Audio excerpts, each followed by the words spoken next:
Hey everyone, welcome to this week's Control Yourself video, internal hip rotation.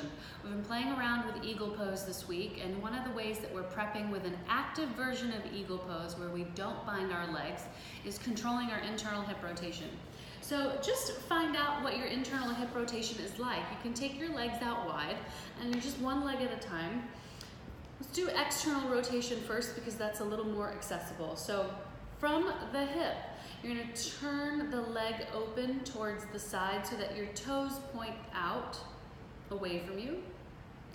And then you're going to bring the toes all the way back up. And you're going to rotate the leg in towards midline. Now, if I really want to rotate as far in as I can go, I'm tempted to hike my hip up. I'm going to keep my sit bone grounded and try to get as much rotation in as I can get. And you can go out and in a couple of times. Test out both legs because they might look really different. Another hip rotation test is to be on your back. You'll lift, I'm lifting my right leg.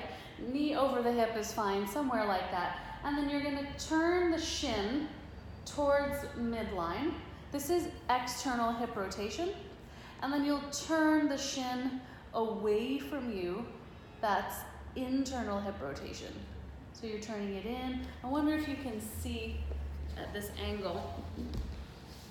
Maybe this is a little better. My leg that's furthest away from you, I'm turning it out so my foot goes towards midline. And then I turn my thigh in and my foot goes away from midline. It's pretty hard. See how actively you can do it. So that's just kind of a test to see where you are. One of my favorite variations to play with this is in a supported warrior 3 pose. And we go in and out of half moon hips. So supported warrior 3 is a square hip situation. So you'll be here with blocks, setting up for your supported warrior 3. And when my toes are down, my hips are pretty level. I'm going to keep my hands on the blocks and come into open hips or half moon hips. So my right hip stacks on top of my left. My leg is in external rotation. My bottom leg is in external rotation. I'm going to start to roll my hip down. I'm going to go past square. So this is square, but I'm going to keep going and keep rolling my hip all the way down so that it's actually below the hip of my standing leg. It's going to feel kind of wonky. And then slowly, by pushing into the standing leg, start to rotate back open. So the key with doing this is that you don't want to sink into the standing leg and just sort of drop and lift and drop and lift.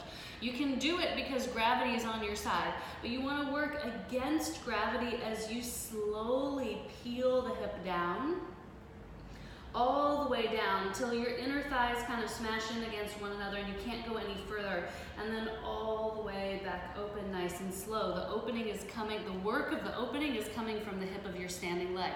This is the leg that's going from external rotation to internal rotation. The top leg's coming into a little internal rotation here as well, but the work mainly is in that bottom leg. So you'll go up and down a couple of times. Ooh, that's really challenging. We don't really use those muscles very much in yoga because we're either open hip or square for a whole lot of poses. So it's a really good way to prep for your eagle pose.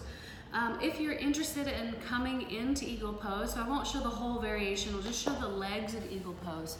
When you stand in eagle, and you can just see my legs in this video, that's okay. The tendency, and I actually can't bind my legs, but the tendency is to wrap the toes back behind and bind, and then you're sort of locked in to this internal rotation. But what's interesting is if you find that internal rotation and hold it with strength rather than with the bind. So when you stand on either leg and wrap the top leg over, your leg is externally rotated. Internally rotate the leg, squeeze the shins together, hold that in place. Now as you go deeper in your hips, the leg wants to splay out. So it takes more work to really squeeze the legs in. Doing some serious internal hip rotation. Watch that the lifted leg side doesn't rotate all the way over to the side as you come into internal rotation. So both hip points are facing forward, and then you come back out and do it on the other side. So active internal hip rotation play. Hope you enjoyed. If you have any questions, let me know.